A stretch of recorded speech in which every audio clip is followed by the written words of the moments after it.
Hello friends, Om Sairam. सगळ्यात आधी मनापासून तुमचे धन्यवाद. जे व्ह्यूज येत आहेत आपल्या व्हिडिओला, खरंच मी तुमची मनापासून आभारी आहे. चला, आज सोपी अशी एक रेसिपी घेऊन आलेली आहे.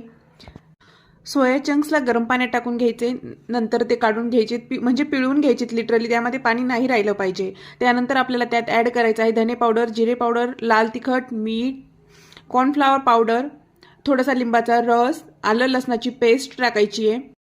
15 मिनिटांसाठी रेस्टला ठेवूयात, मॅरिनेट होईल तोपर्यंत. त्यानंतर एक कढाई घेऊयात, त्यामध्ये तेल तापायला ठेवूयात. डीप फ्राय करायचे आपल्याला. चांगलं कडक तेल तापल्यानंतर त्यामध्ये सोया चंक्स टाकूयात आणि फुल फ्लेमवरच आपण तळून घेऊयात.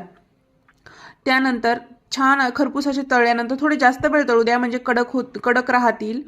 आणि त्यानंतर आपण त्याला छान अशी फोडणी देऊन घेऊया, आपण मंचुरियनला देतो त्याप्रमाणे. एकदम थोडंसं तेल घ्यायचंय, त्याच्यामध्ये लसणाचे काप टाकायचे, कांद्याची पात टाकायची आहे, red chilli sauce, tomato sauce आणि शेजवान चटणी थोडीशी टाकायची आहे. त्यानंतर त्यावरून सोया चंक्स टाकायचे, बारीक चिरलेली कोथिंबीर टाकायची आहे. छान असं मस्त हलवून घ्यायचं आहे. सोया चंक्स छानपैकी हलवून घ्या आणि गॅसचा फ्लेम फुल ठेवा, म्हणजे क्रंचीनेस कायम राहील.